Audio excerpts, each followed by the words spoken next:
Hello everyone, this is Audrey Perkins from the Indiana Daily Student, and this week I'm going to show you guys how to make chocolate bark.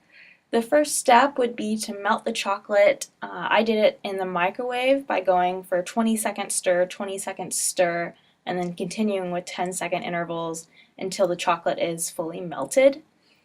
And then the second step would be to add in a little bit of honey.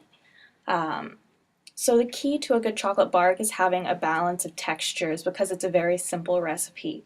And so all of my ingredients that I'm using are crunchy, chewy, and of course the chocolate's creamy. But I found that a lot of the ingredients were a little salty, so I added that honey to kind of balance that saltiness. So once that honey is fully incorporated, we're going to spread it out on a sheet of wax paper. What you see here is a silicone baking mat. Basically, we just want to have a non-stick surface. Also, you could use a sheet of aluminum foil and just peel the foil off the back of the chocolate when you're done. But essentially, pour all that chocolate out and try to get that bowl as clean as possible. I should have used a spatula, but I just had a knife on hand, so I was using that. And just start to spread it out in a thin layer. You don't want this chocolate to be too thick because it's going to have a bit of a bite to it because it's just solid dark chocolate. So you want it to be thin enough that it kind of has a nice crisp crunch when you bite into it, but you don't want it to be so thin that the toppings almost overwhelm the layering effect. So spread it out. You want it to be maybe half a centimeter thick, and just you want to make sure that the top is even and there's no waves like you see here.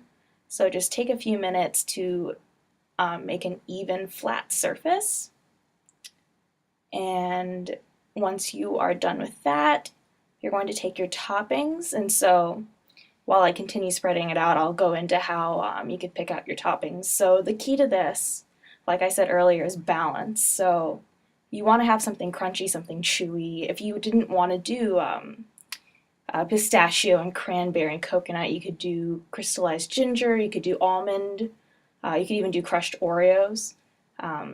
But for this recipe, I chose to go with something a bit more almost inspired by trail mix. So I happen to love salt in my chocolate, so I'm giving it a nice healthy sprinkling of sea salt.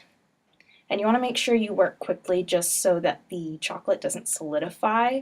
Especially since the chocolate is spread so thin, you really only have a few seconds to do this before it wears out, or rather before it sets.